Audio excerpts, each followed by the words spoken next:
நம்ம பண்ண போகிற பைப்பில் முகல் எம்ப்ரஸ் பொத்தி பொத்தி பாதுகாத்த ஒரு ராயல் ஃபெலோ.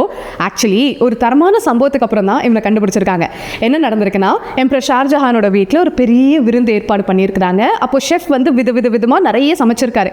சமைக்கிற அவசரத்தில் என்ன பண்ணியிருக்காரு, முட்டாஜன் புலாவில் போட வேண்டிய ஸ்பைசஸை ஒரு ஸ்வீட் புட்டிங்கில் போட்டுட்டாரு. இது தெரியாமல் அங்கே விருந்துக்கு அவர் பிளேஸும் பண்ணிட்டாரு. ஒரு பாயிண்ட்டுக்கு அப்புறம் தான் கண்டுபிடிக்கிறாரு, நம்ம இப்படி தப்பு பண்ணிட்டோமே, இன்னைக்கு நம்ம காலி அப்படின்னு நினச்சிட்டு இருக்கும் போது சீனே அப்படியே தலைகீழ மாறுது. நம்மளோட ராஜா என்ன பண்ணுறாரு, ஷெஃப்பை கூப்பிட்டு இங்கே வாப்பா அப்படின்னு சொல்லி பயங்கரமாக பாராட்டி தங்கமாக பரிசளிக்கிறாரு. அவருக்கு ஒரே ஷாக். யாருக்கு? நம்ம ஷெஃபுக்கு. அப்படிப்பட்ட ஒரு ராயல் ஃபெலோ தான் இவன். ஸோ இன்னைக்கு என்னோட ஸ்டைலில் முட்டாச்சன் கீர் பண்ணலாமா? ரொம்ப மினிமலான இன்க்ரீடியன்ஸை வச்சு இவனை ஒரு 30 நிமிட்ஸில் நம்மளால் ரெடி பண்ணிட முடியும்.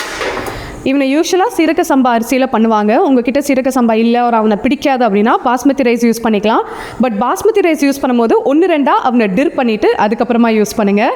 ஃபர்ஸ்ட் நான் வந்து சீரக சம்பா அரிசியை நல்ல ஒரு 20-30 நிமிட்ஸ் ஊற வச்சுருக்கிறேன். 3-4 டைம்ஸ் வாஷ் பண்ணி அவனை ஆட் பண்ணிக்கலாம்.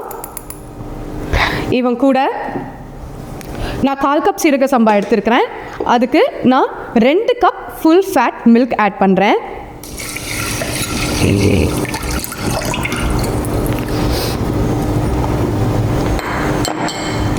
அண்ட் இவங்க கூட துளியூண்டு நெய், ஜஸ்ட் ஏன்னா அதுக்கப்புறம் திருப்பி ஆட் பண்ணுவோம்ல, அதனால் இப்போதைக்கு துளியூண்டு நெய். இப்போ என்ன பண்ண போகிறோன்னா, சீரக சம்பா அரிசி நல்லா வெந்து வரணும். அது வரைக்கும் அவனை நல்லா கொதிக்க விட போகிறோம். அவன் அடிப்பிடிக்காமல் இருக்கிறதுக்கு அப்பப்போ லைட்டாக அவனை இலக்கி விட்டுட்டே இருக்கலாம். ஆக்சுவலி இந்த மொத்த கீர்லேயே நம்மளுக்கு இருக்கிற வேலையே சீரக சம்பா அரிசி வேகிறது தான். அவன் வெந்துட்டான்னா டப்புன்னு நம்மளோட பாயசம் ரெடி ஆயிடுவான். பியூட்டிஃபுல்லாக நம்மளோட ரைஸ் வந்து வெந்துட்டான். இவன் சீரக சம்பா அரிசி தெரிகிறதா, பியூட்டிஃபுல்லாக வெந்துட்டாரு. இப்போது என்ன பண்ண போகிறோம், next set of ingredients. 1/4 cup Milkmaid. Okay,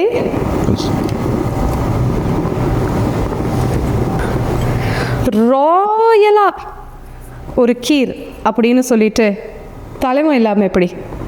Isha, குங்குமப்பூ. இவர்கள் எல்லாரை விட ரொம்ப முக்கியம் நம்மளோட சர்க்கரை. நான் அபவுட் ஒரு 10 ஸ்பூன் சர்க்கரை எடுத்திருக்கேன். ஆல்ரெடி நம்ம மில்க் மேட் வேறு ஆட் பண்ணுறோம். ஸோ 9 to 10 ஸ்பூன்ஸ் ஆஃப் சர்க்கரை மதி. And the next beautiful ingredient, அந்த ராயல்ட்டியை காட்டுற ஒரு இன்க்ரீடியண்ட் இவன் ரோஸ் பெட்டல்ஸ். இவன் வந்து edible rose petals. Please use only edible rose petals. Next royalty காட்டுறதுக்கு ஏலக்கி. இவன் வந்து எப்போவுமே ஒரு இனிப்பு பண்ணும்போது துளியூண்டு உப்பு போடுவோம் இல்லையா, அந்த டேஸ்ட் என்ஹான்ஸ் ஆகிறதுக்காக. ஸோ துளியூண்டு உப்பு. இவங்க எல்லாரையும் ஒரு குவிக் மிக்ஸ் பண்ணிக்கலாம். Truly Royal fellow man he is. தோட எக்ஸ்பென்சிவ் ஃபெலோ ஒன்லி. நம்மளால் இவனெல்லாம் தினைக்கும்லாம் பண்ண முடியாது. இவனுள்ள இருக்கிற இன்க்ரீடியன்ஸ் எல்லாம் கொஞ்சம் எக்ஸ்பென்சிவ் மனிதர்கள் தான். ஸோ எப்போல்லாம் நம்மளுக்கு வந்து கொஞ்சம் ஸ்பெண்ட் பண்ண முடியும், ஒரு வீட்டில் வந்து கெஸ்ட்ஸ் எல்லாம் வராங்களோ அந்த மாதிரி சமயங்களில் இவனை நம்ம பண்ணிக்கிறது உசிதம். ஓகே, இவனை பொறுத்த மட்டும் ஒரு ஸ்லைட் பிங்க் டிண்ட் இருப்பான் இவனை செய்யும் போது. அப்படி உங்களுக்கு அந்த பிங்க் டிண்ட் வேணும்னாக்கா நீங்கள் துளியோண்டு ஃபுட் கலர் அல்லாட்டா பீட்ரூட் ஜூஸ் லைட்டாக ஆட் பண்ணிக்கலாம்.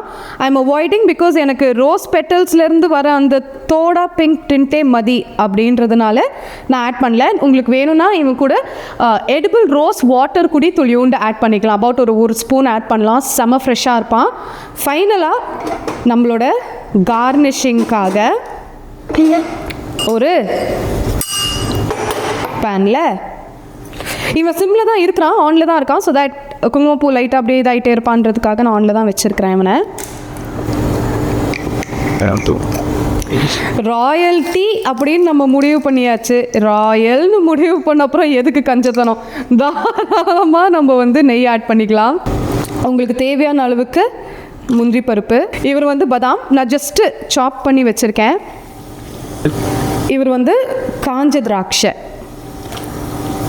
ரொம்ப அவனை கருகலாக விட வேண்டாம், அவன் லைட்டாக கோல்டன் ப்ரௌன் ஆனால் மதி. இந்தா ரேசன்ஸ் எல்லாம் அழகாக புஸ்கு புஸ்கான அரங்க, ஏதோ அரங்க புஸ்கு புஸ்குன்னு.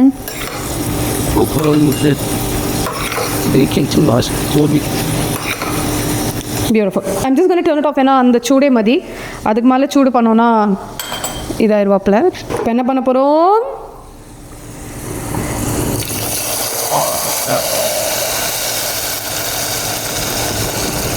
I'm sold.